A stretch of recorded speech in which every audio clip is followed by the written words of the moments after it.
Le miroir magique de l'amour. Conte fantastique des Ming et des Qing.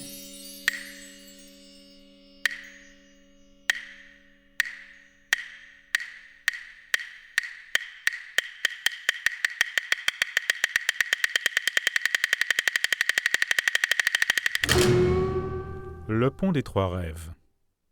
Le lettré Nie Junshi, aussi appelé Junqing, était originaire de la province du Yunnan.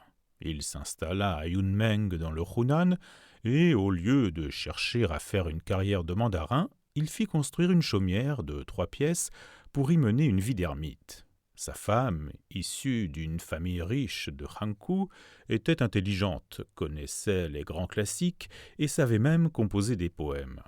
Souvent, en tête-à-tête, les deux époux buvaient du vin et dialoguaient en vers. Ils aimaient profiter de la brise pour admirer les fleurs épanouies sous le soleil, jouer au tout et passer d'agréables soirées au clair de lune. Inutile de dire combien leur joie de vivre était grande. De conditions aisées, Nie ne se souciait ni du riz, ni de l'huile, ni du sel, ni du bois. Il passait pour un rêveur et n'avait pas beaucoup d'amis. Son oncle, fonctionnaire à la capitale, lui écrivit un jour pour l'exhorter à faire une carrière de mandarin. Sa lettre était inspirée par une telle sincérité que Nie ne pouvait guère refuser de suivre ce conseil. Il fit ses bagages à contre-cœur pourtant. Pour les deux époux, le départ fut une vraie déchirure. À la pensée de devoir désormais voyager seul, d'affronter les intempéries, le lettré sentait sa tristesse augmenter à chaque pas qui l'éloignait de chez lui. Il arriva un jour dans le Shandong. Ce soir-là, il était déjà bien tard et il n'avait pas trouvé d'auberge où passer la nuit. Ne sachant plus où se diriger, il aperçut soudain des torches qui avançaient dans sa direction. C'était un groupe d'hommes armés. Son inquiétude s'apaisa lorsqu'il vit sur leur dos du gibier, renards, lièvres et cerfs. Il répondit par un signe de tête au chef qui lui avait demandé s'il s'était égaré. Alors, un beau jeune homme d'environ 17 ans, richement vêtu, un fils de bonne famille, fortuné de toute évidence, s'avança et le salua les mains jointes. « J'habite tout près d'ici. Si vous ne dédaignez pas ma modeste demeure, je serai très honoré de vous offrir l'hospitalité cette nuit. Vous reprendrez la route demain matin. » Le lettré le remercia avec empressement et le suivit. Au bout de 2 à 3 lits de sentiers tortueux, ils se trouvèrent devant une vaste demeure. Un vieux domestique à barbe blanche vint leur ouvrir la porte. Le jeune homme invita le lettré à entrer dans la grande salle, et là, ils se saluèrent à nouveau. Le jeune homme se présenta. Il s'appelait Sun Qinzhong. Son père et son grand-père étaient tous deux mandarins à la cour, mais lui, bien que bachelier à 14 ans, avait récemment interrompu ses études pour se consacrer aux arts martiaux. Il rentrait de la chasse dans les montagnes de l'Ouest. « C'est, dit-il, un grand honneur pour moi de rencontrer le lettré Nie. C'est sûrement le destin qui vous envoie. » Puis il fit préparer un banquet. Composé de gibier frais, le repas fut copieux et exquis. Le lettré passa la nuit dans la pièce de l'Est. Le lendemain, avant son départ, quand il demanda à saluer son hôte, il s'entendit répondre qu'il ne s'était pas encore levé, mais qu'il avait donné l'ordre de lui remettre en son nom ses frais de voyage, que le lettré accepta presque malgré lui. Il se remit en route. Lorsqu'il arriva près du pont Lougou, le pont Marco Polo, son cocher fut terrassé par un malaise, ce qui obligea Nie à s'arrêter pour la nuit dans une auberge. Le lendemain matin, une violente tempête de neige l'empêcha de continuer sa route. Contrarié par ces circonstances, seul dans sa chambre, il buvait du vin pour tuer le temps. Après quelques rasades, il se sentit légèrement gris et s'assoupit peu à peu.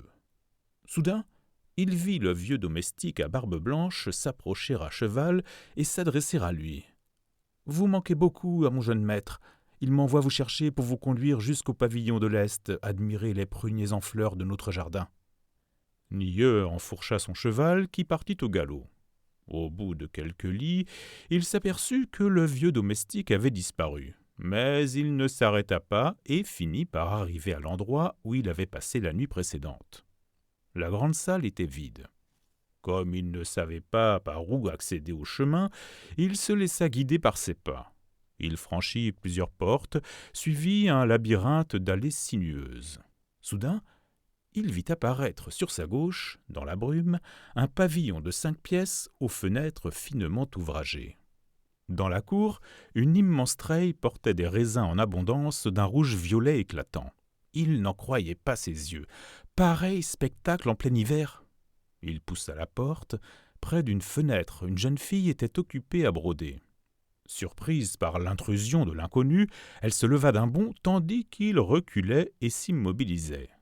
Pensant qu'il avait dû pénétrer dans le gynécée, il allait sortir lorsqu'il entendit frapper à la porte. Il rouvrit les yeux. Il était toujours dans l'auberge. On venait lui apprendre que son cocher était mort et on lui demandait de payer les frais des obsèques. La neige avait cessé de tomber et le temps s'était mis au beau.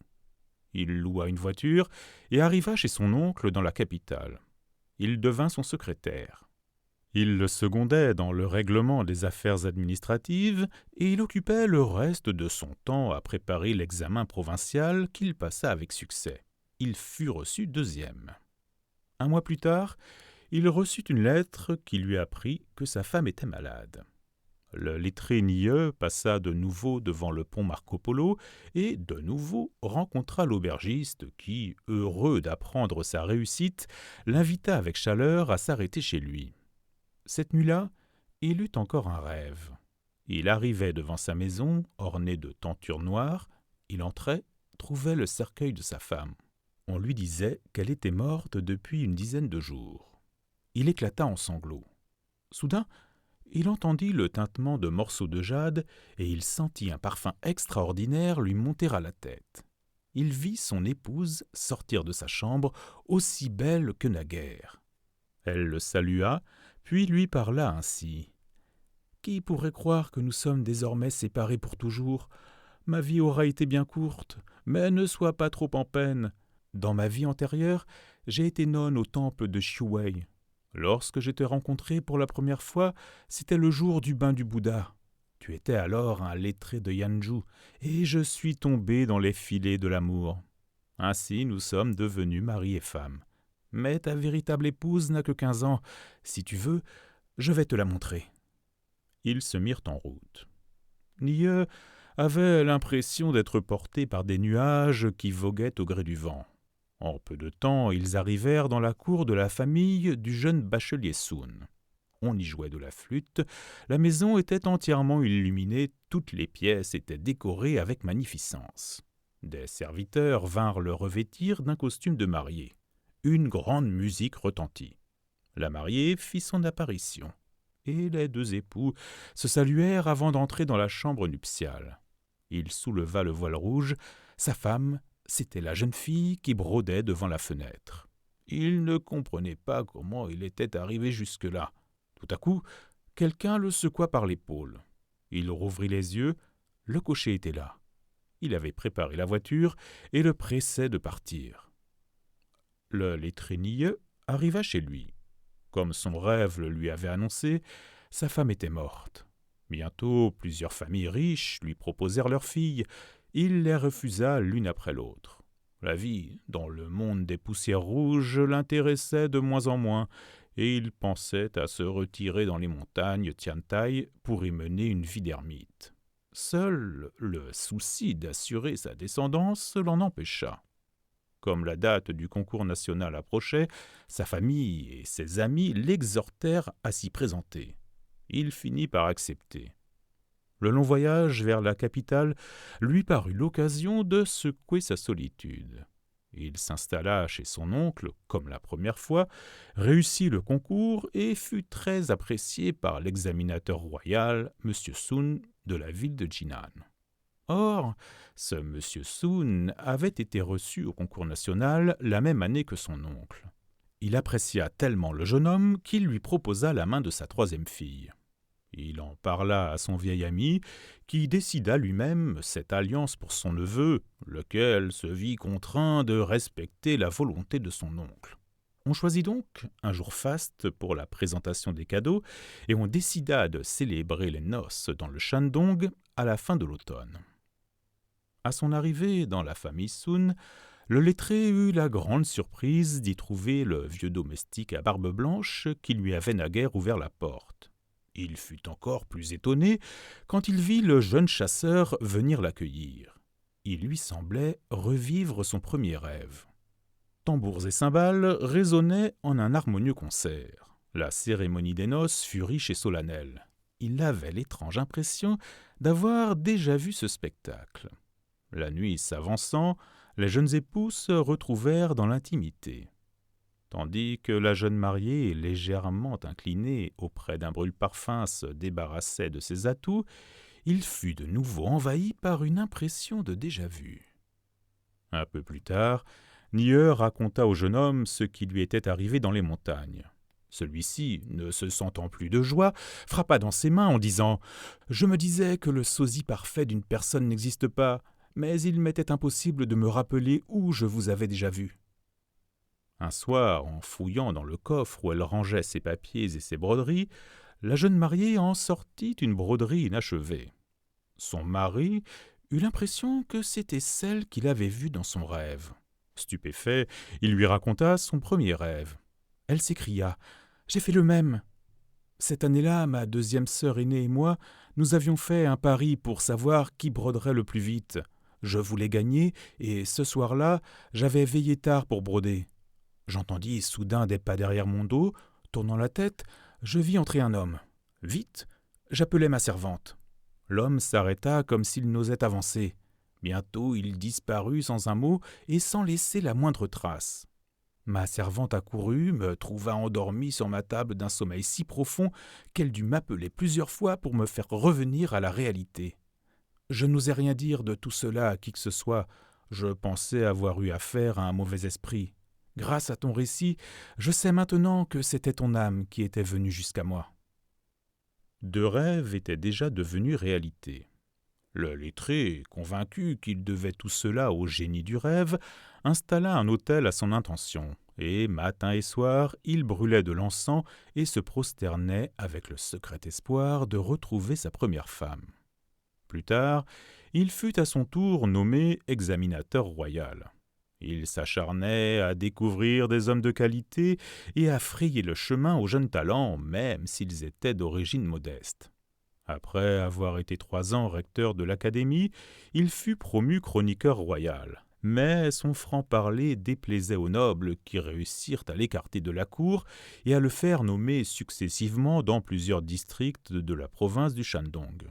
Ses compétences ayant été là aussi appréciées, il fut rappelé à la cour.